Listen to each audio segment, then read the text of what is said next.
That is on the phone. Don't what's up me, you Don't what's up me, got your black eye. I like how you act like you don't have a lot of money, Steven. This is I'm very comfortable. Yeah. I do fine. I do fine. Okay, word. Why would I do a thing like that? Fib, I appreciate you. Do not allow my inner peace to disturb your inner demon. Where I'm at, the price of life, where I grew up at, the price of life is cheap. So if you got the money, if you got the bag, it's gonna happen. And then he says, a lot of rappers say you're an This is what happens when interviewers try to check 50 Cent. Speedy Mormon from Complex had a clean interview going. For Life promo, Roddy Ricch talk, Eminem stories.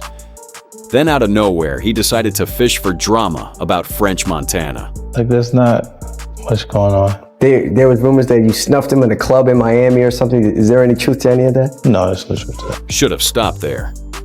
But Speedy pushed it. Okay. Would I do a thing like that? I don't know, Phil. I wouldn't put it past you. Why would you think that way? Would you think Will Smith would do that? 50 compared himself to Will Smith just to expose the bias. Speedy was scrambling, but 50 wasn't letting up. I can't believe you would say these things about me. I'm not saying them about you. The internet said these things. Would you? Speedy tried blaming it on the internet. Bad move. That just gave 50 more ammo to finish him off. You kidding me? Okay, word. Why would I do a thing like that? Fib, I appreciate you. Do not allow my inner peace to disturb your inner demon. Do not allow my inner peace to disturb your inner demon. The internet lost it. No yelling, no threats. Just one sentence that turned the whole interview into a meme. Speedy had to sit there knowing the best clip from his own interview was 50 roasting him. But words are one thing. When a Philly radio host asked 50 how much it cost to catch a body, the energy in the room completely shifted. This Power 99 session in Philly might be the most terrifying 50 Cent interview ever. The host asked about the price of life, and 50 made it clear from the jump. Where I'm at, the price of life, where I grew up at, the price of life is cheap. So if you got the money, if you got the bag, it's gonna happen. The price of life is cheap, where 50 comes from. And he wasn't done. He started breaking down the economics of dropping the bag like it was nothing. Oh, you think I won't drop the bag? That's what you think? Nah, look, hey. You got to be kidding me. Like, that's the easiest thing in the world. Cosmic Kev tried to play tough, talking about how he'd stand up if somebody hit him, how he'd get his lawyer involved, sue for double the money. You know, if you punch somebody in the mouth, they like, yo, I'm up. Like if you punch me in my mouth, I'm up. I'm up. I'm gonna tell you right now, I'm all the way. But 50 shut all that lawsuit talk down cold. None of that matters when the money goes the other direction. I'm gonna say you did all of it. No, because it ain't gonna matter. Because I'm gonna take the same kind of money that you would get and get it to the homies. And then it got even darker when 50 brought up what happened to him. Getting shot, the ambulance getting shot at, witnesses suddenly forgetting everything. All of a sudden, everybody don't remember nothing. No, that lawsuit, no, I don't want to do that. No, but wait. With that. It shot me, then shot at the ambulance. Cosmic Kev thought he could hang with 50 in that conversation. He couldn't. Some questions don't need answers. They need warnings. But scaring radio hosts is one thing. When Ebro tried getting into 50's personal life during a G-Unit promo, 50 turned the whole session into a business seminar. G-Unit pulled up to Hot 97 in 2015 to promote the Beast EP. Ebro kept it cool for about 5 minutes, then went straight for 50's personal life.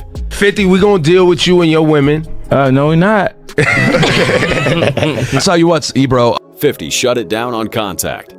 But Ebro kept circling back. Baby mamas, marriage, emotions. He was turning a music promo into a confessional. Call me a troll. Because you why do I have a relationship with you? Why am I your friend when I see you? You my people. We've been through wars together. 50 called out the double standard, friendly in person, hostile on air. Ebro didn't even have a comeback for that.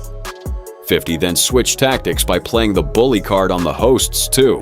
Look, I know you're a bully, okay? I seen you boxing. I saw you boxing online. I was watching you boxing online. And when marriage came up, 50 dropped what might be his coldest take ever. Dude, that's a bad contract. Look, let's just look at it and say, oh God, of course that's how 50 look at it. Speaking my language, that's a bad contract. I don't like the agreement. Yeah. I don't like the government involved in my personal. I don't like. That's a bad contract. The internet ran with that for years. Ebro wanted drama.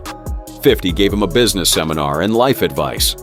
But before we get to Ebro round 2, there's the time a late-night host with a season 10 salary tried to joke about 50's money and got schooled on camera. September 2024, 50 sat down with Stephen Colbert. Why did it have to be real for you? Or why couldn't you just put like $100 bill on a stack of construction paper? Like same way I pay my taxes. 50 didn't even flinch. He turned it right back on Colbert's own money. I like how you act like you don't have a lot of money, Stephen. I'm very comfortable. Yeah. I do fine. I do fine, but I don't carry $3.5 million. I do fine. You're on season 10. The studio erupted. Colbert tried recovering. I'm a man of the people. Dirt road in South Carolina. But the damage was done. Then he pivoted to 50's celibacy, trying to catch him off guard. But what's the money for if you're celibate? You know, there's a couple of motivating factors in our evolutionary biology, and they don't include celibacy. 50 wasn't rattled. When Colbert asked about marriage, 50 shut it down with one of the most quotable lines of the year. Have you been married? May I ask me, have you been married in the past? I'm safe. I'm not a happy. And when Colbert kept pressing, 50 delivered the kill shot.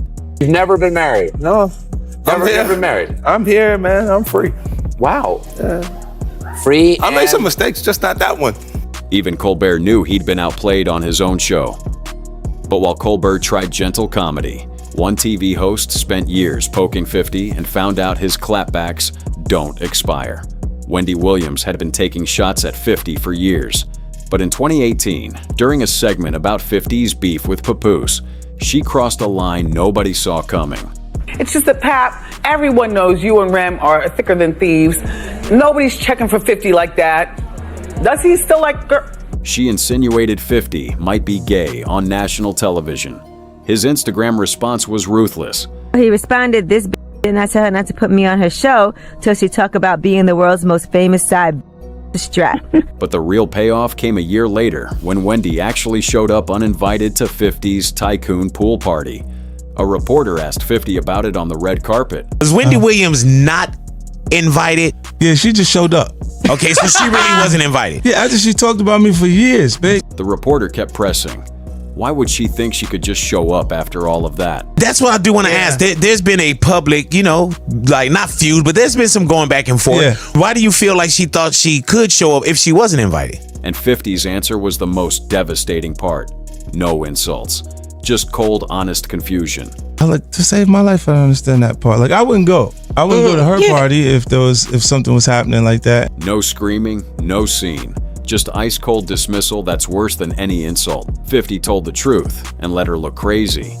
But while Wendy was crashing parties, the World Star Hip-Hop CEO was about to find out what happens when you try playing tough on Hot 97 with 50 listening. World Star Hip-Hop CEO Q called into Angie Martinez's show in 2011 to downplay his beef with 50. But 50 was already on the other line listening. He's not gonna want to talk with me here. He's afraid for his life. Can you hold on and I'll go check? Angie, he's afraid for his life. The second Q got patched through. 50 didn't even let him finish his greeting. That is on the phone. Don't what's up me, you Don't what's up me, you That's your black eye. Q tried to hold it together, but 50 was dismantling him bar by bar. And you created an area where everybody can try and hate on me. You know you're a punk. You know you're a punk, Q. Q tried holding his ground. I never was a punk. But 50 wasn't letting him breathe. Every sentence was a body shot. Tom, I don't know why you keep pushing me until I gotta do. Don't tell me to chill out. Don't you ever tell me to chill out, you sucker. And then 50 drew the line that made Q go completely silent. Anybody else there, they'll be watching. They'll watch on the Channel 7 News, you sucker. You know how I get down. Now play with me if you want. Play with me if you want. Q thought going on Hot 97 would save face. Instead, 50 hijacked the call and left him stammering. Speaking of Hot 97, remember when Ebro tried blaming 50 for killing New York hip-hop? Round 2 was even worse for him. When 50 returned to Hot 97 in 2017 to promote 50 Central, Ebro started pushing the narrative that 50 single-handedly killed New York hip-hop. You said, look, the New York City hip-hop died. I didn't shoot it. No, you did it. No, because nobody else You pulled it apart. You had everybody beefing with you. 50 fired right back. The marquee artists already had their cliques and beefs long before him. Ebro tried to counter by saying everybody was rooting for 50. Everybody rooted for you, bro. You can try to spin it how you want. Everybody rooted for you. But 50 wasn't buying the revisionist history. He pointed out what really killed the scene. Labels pulling out because the artists wouldn't work together. And then 50 hit him where it really hurt, reminding everybody who was actually running the radio during that era. Man, you make it feel different when you start talking. Yeah, I don't never hear you say that to Jay-Z. Matter of fact, one time I heard you say something to Jay-Z and then you apologized. Ebro tried to deflect, but 50 wasn't letting go. He kept the pressure on about that Jay-Z apology. Jay-Z and them been mad at me since I made fun of them fighting in the elevator. Yeah.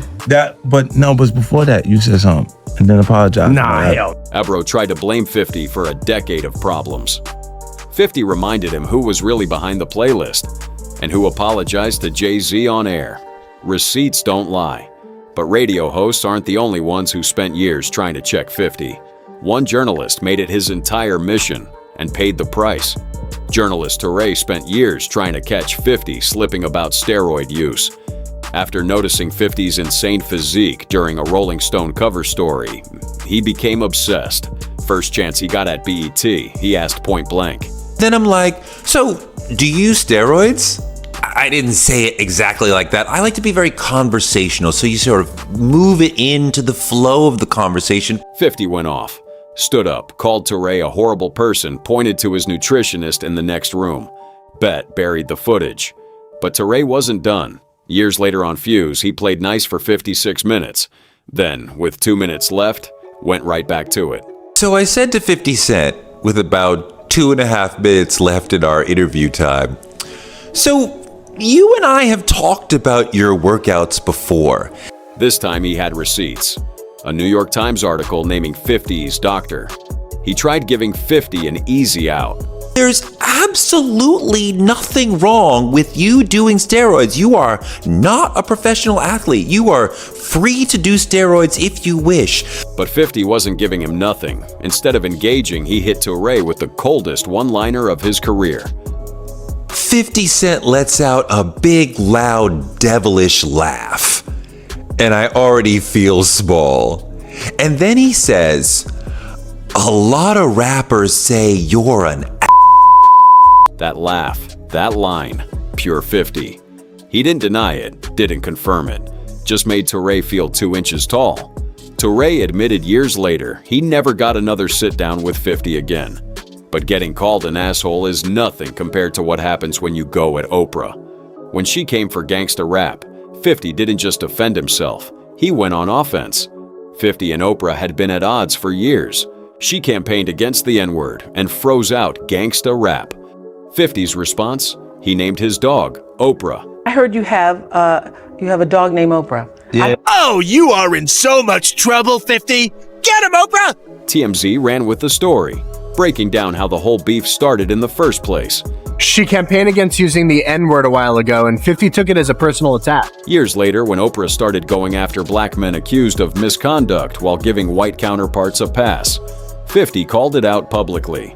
Are you listening, 50 Cent? So 50 Cent is calling Oprah out because he thinks she goes after famous black men. Some commentators thought it was out of nowhere, but 50 had been keeping receipts for years. It's sad. That's weird. It's a weird take on Oprah. It feels like 50's taking a shot at Oprah out of nowhere. And of course, he hashtagged his liquor brand and TV shows in the same post. Classic 50, turning a cultural critique into a promo campaign. He does it as marketing. Most people wouldn't dare go at Oprah Winfrey. 50 did it twice and came out looking untouchable both times. But while 50 was checking media moguls, Gayle King was about to question someone about Kobe right after his death. And 50 was not about to let that slide. Days after Kobe Bryant's helicopter crash in 2020, Gayle King pressed Lisa Leslie about Kobe's dismissed 2003 case on CBS. 50 was one of the first to speak up. His legacy is complicated because of assault charges. It's not complicated. You just said it was dismissed. Lisa shut it down right there. But Gayle kept pushing, so Lisa made the point even clearer. I have other NBA friends that are like that. Kobe's, he was never like that. I just never have ever seen him being the kind of person that would do something to violate a woman. But when Gayle pushed Lisa even further, 50 lost it on social media and reposted the clip with his own commentary. This is not the person that I know. But Lisa, you wouldn't see it though. Then how would you see it, Gayle? Wouldn't see it. How the would you see it? In a separate interview, 50 broke down exactly why the whole thing was out of pocket. Don't know what you're trying to do when the men are dead. If the system itself, the legal system, couldn't deal with it, what are you supposed to do? Then he took it even deeper.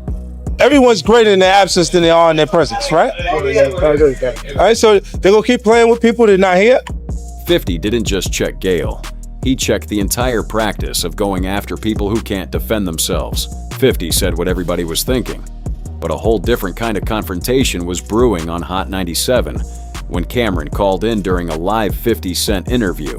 At the peak of Dipset versus G-Unit tension in 2007, Cameron called into Angie Martinez's show unannounced while 50 was mid-interview, demanding answers about Coke records and distribution deals. I just want to step in because I heard you could shut things down over here, and I just want to make sure what's going on. You know, they owe me some things. Cam came in hot about Coke being a graveyard for artists, but 50 flipped it.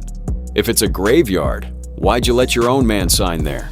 Please, so why would you let him do a deal at Cots, a place that you think is the graveyard? It is a graveyard. So why would you let your man? The only one, you know what it is? Why would you let your buddy that you mess with? Because he asked for it. Like, I don't hold people against their will.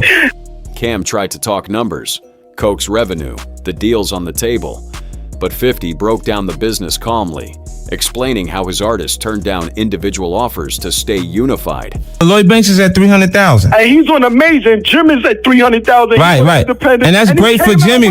Angie had to cut Cam off for cursing, and 50 used the silence to drop the ultimate power move, bringing up his own therapy sessions on live radio. They say I'm very, very conscious. What do you mean?